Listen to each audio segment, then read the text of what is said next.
Hello दोस्तों, मैं हूं शिवक्रम और आप देख रहे हैं डिजिटल एडिट चैनल। आज हम बताएंगे आपको 12th क्लास के आर्ट्स के सब्जेक्ट हिस्ट्री के बारे में।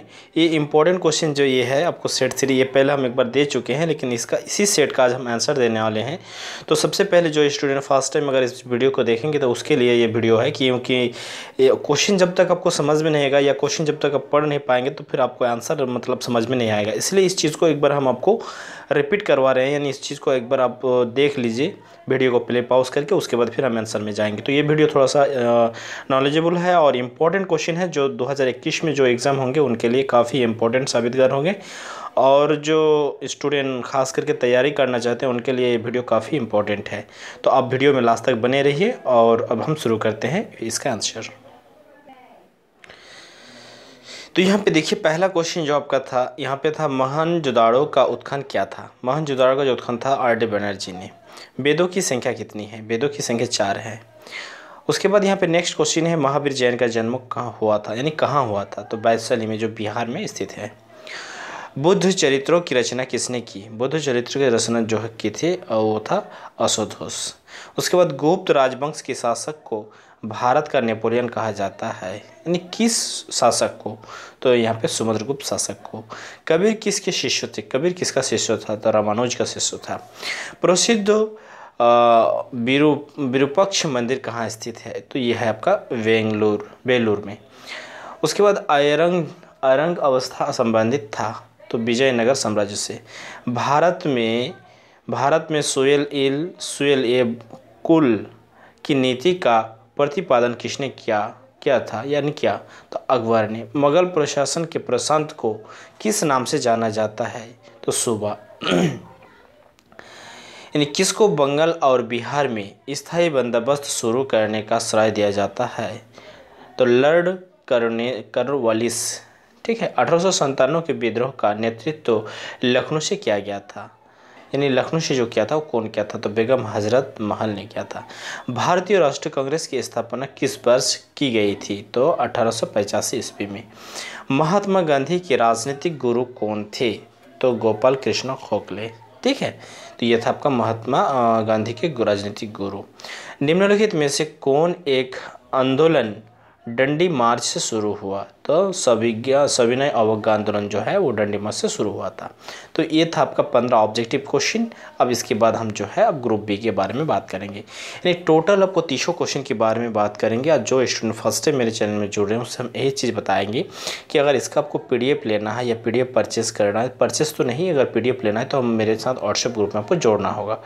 व्हाट्सएप ग्रुप में जोड़ने के लिए आपको 500 रुपये पे करना पड़ेगा। 500 रुपये के पढ़ने पर ही आर्ट्स के सभी सब्जेक्टों का इंपॉर्टेंट क्वेश्चन, नोट्स, उसके बाद आपका जो है आंसर, सारा कुछ आपको व्हाट्सएप के जरिए मतलब क्रमबद्ध रूप से धीरे धीरे 1 बाय 1 मिलता जाएगा। तो आपको व्हाट्सएप ग्रुप में जोड़ने के लिए 500 रुपये पे करना होगा। यदि आप पे करने के लिए इच्छुक है तो व्हाट्सएप वीडियो के डिस्क्रिप्शन में जाइए और वहाँ पे बहुत सारे ऐसे व्हाट्सएप ग्रुप का लिंक है, वहाँ पे जाकर आप देख सकते हैं, जुड़ सकते हैं, मेरे साथ बात कर सकते हैं। ढेर सारे ऐसे वीडियो और हैं जो वीडियो आपको देखने के लिए मतलब काफ़ी जो है आपका इम्पोर्टेंट है कि वो सब वीडियो आप देखें।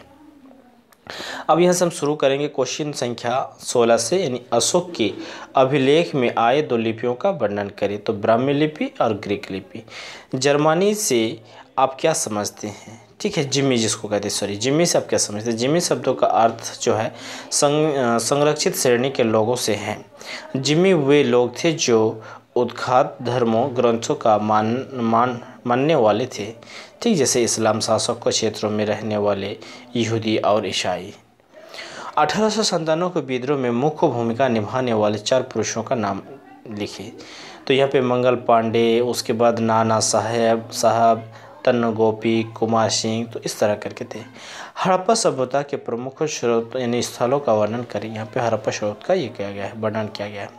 तो सबसे पहले आपको हम बताएं कि आप एग्ज़ाम में अच्छा मार्क्स, अच्छा नंबर कैसे ला पाएंगे, कैसे आप स्कोर बढ़ाएंगे।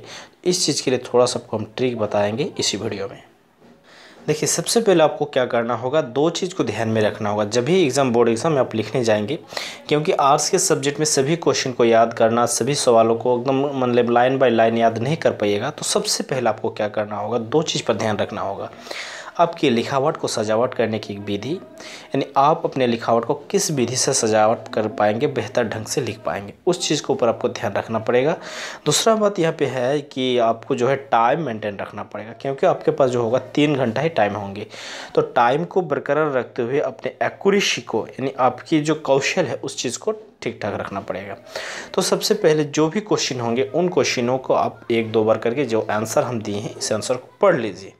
पढ़ने के बाद ये पॉइंट हो सिर्फ आप याद रखिएगा, जैसे पॉइंट 1 हड़प्पा हुआ, उसके बाद दूसरा पॉइंट यहाँ पे है मोहनजोदाड़ो, तीसरा पॉइंट है यहाँ पे जो ये सब जो पॉइंट है इन सब पॉइंटों को आपको याद रखना होगा। और बाकी जो यहाँ पे डीलिंग वाला पर्सन होते हैं, डीलिंग वाला हिस्सा होते हैं, ये डीलिंग आप पढ़ने के बाद समझ करके ये अपने भाषा में आपको लिखना होगा।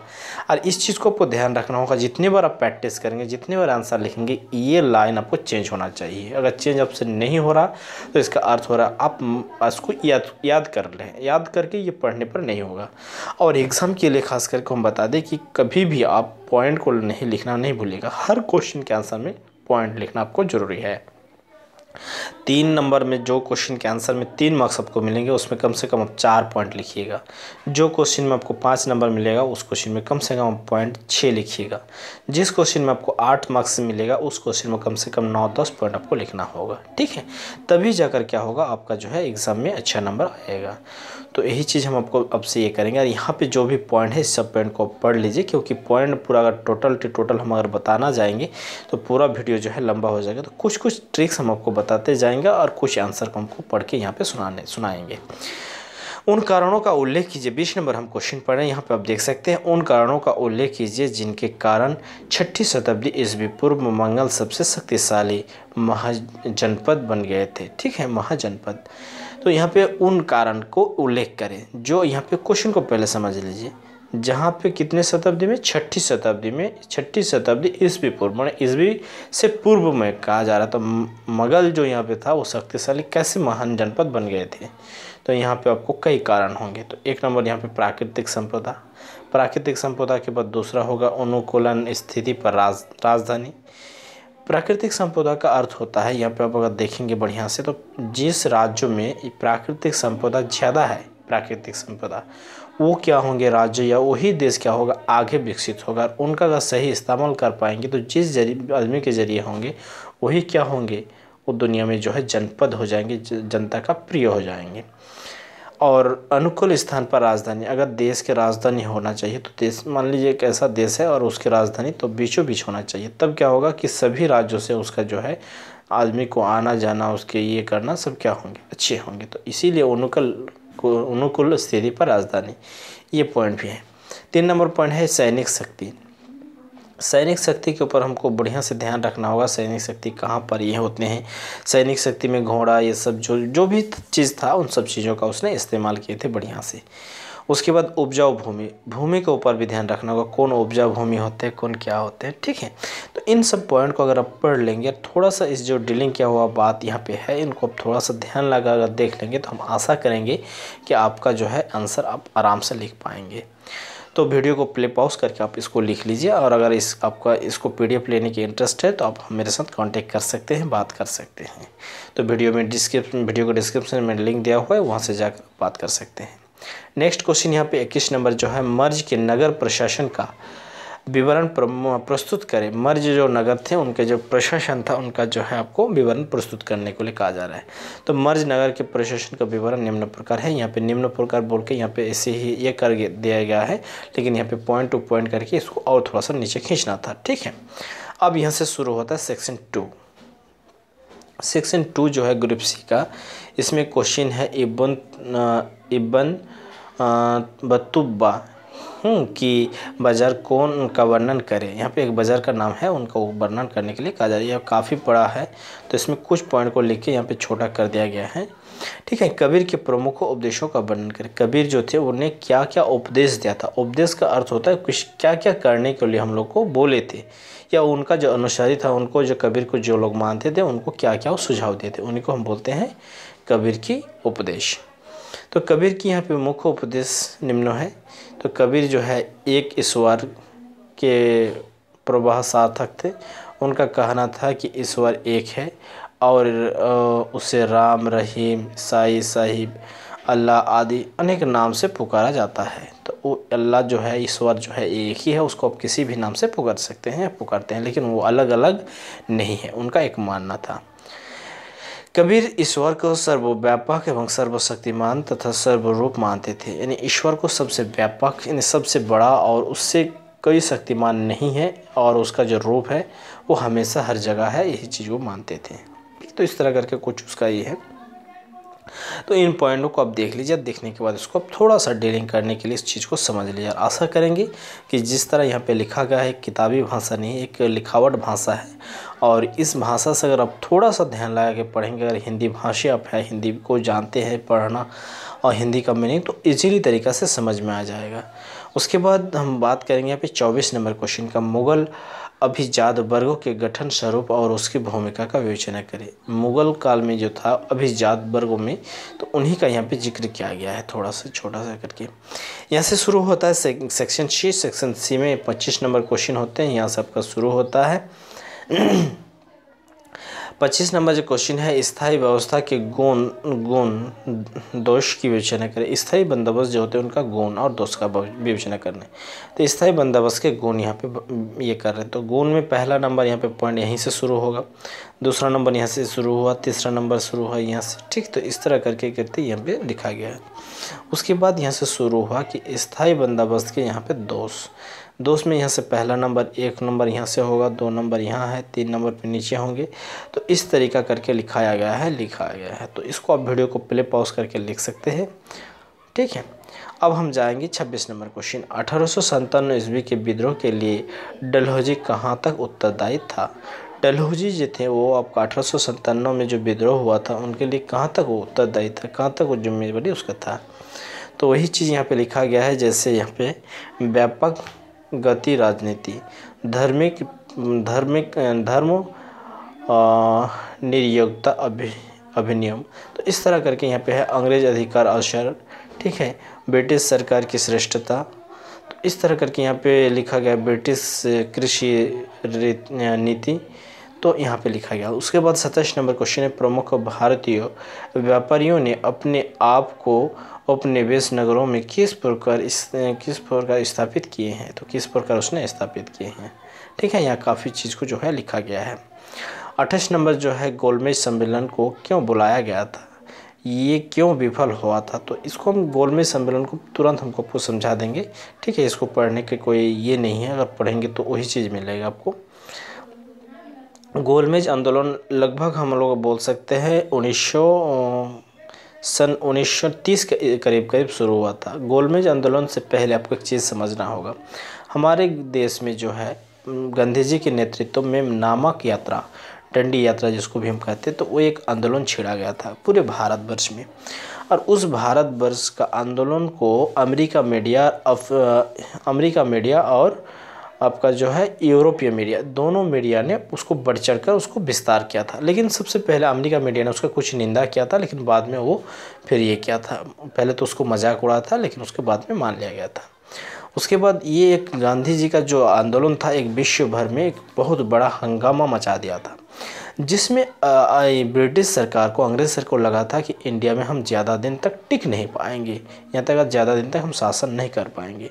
तो उसी चीज़ को देखते हुए इंडियन को शासन व्यवस्था के प्रणाली के अंदर किसी आदमी को वो लोग हिस्सेदारी देने के लिए सोचा। तो जब हिस्सेदारी के देने के लिए सोचा, तो गांधी जी को उस टाइम जो नेता थे, मुख्य नेता, बहुत सारे आंदोलनकारियों को अमेरिका बुलाया गया, इंग्लैंड में, लंदन में बुलाया गया। तो वहाँ जब बुलाया गया तो 1930 ईस्वी में नवंबर महीना में वो क्या हुआ था, वहाँ पे एक मीटिंग हुआ था। लेकिन उस मीटिंग में 2-3 चीज़ बात हुए थे, लेकिन उन बातों को नहीं माना गया था कुछ ऐसे कारणों के चलते। तो उन मीटिंग में कोई ऐसा सक्सेस, कोई पदक्षेप नहीं आया। फिर दूसरा एक मीटिंग बुलाया गया था। तो इस चीज़ को अगर आप पढ़ेंगे तो यही चीज़ समझ में आ जाएगा। तो आखिर में वहाँ पे गांधी जी का कहना था कि हम लोग जो है पूरे भारत में हम ही इसका प्रतिनिधित्व कर रहे हैं, लेकिन भारत में और कई ऐसे दल थे जो लोग भी नेतृत्व करते, तो उनमें आपसे एक झगड़ा शुरू होने के कारण वो चीज़ आखिर तक लास्ट तक कोई फाइनल डिसीजन नहीं आ पाया था। तो यही आपका गोलमेज आंदोलन है। इसको बारे में तुरंत आप समझ जाएंगे, थोड़ा सा इसको अगर पढ़ेंगे तो। यहाँ से शुरू होता है ग्रुप डी, और इनमें हर क्वेश्चन में आपको 8 नंबर करके मिलेगा। तो इन क्वेश्चनों को ज़्यादा आपको ध्यान रखना होगा और इन्हीं क्वेश्चनों को आपको लिखना पड़ेगा।